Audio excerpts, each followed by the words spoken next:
Hello friends, today I'm going to show you how to add people or objects into a photo using PicsArt. It's really simple and fun. First, open the PicsArt app. Tap on blank to start with a new canvas. Then add a photo as your background. You can find this option in the bottom navigation bar. Make sure to adjust it to fill the whole screen.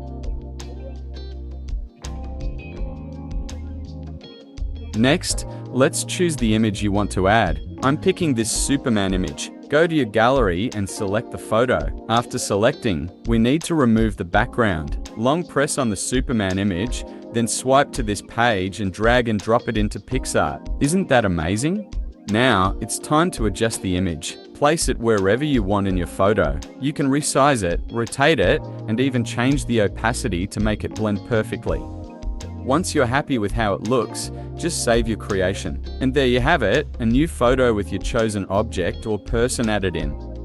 Thank you for watching. If you enjoyed this tutorial, don't forget to subscribe, like, comment, and share the Everything channel. If you have any questions, drop them in the comments and I'll reply to all. See you next time.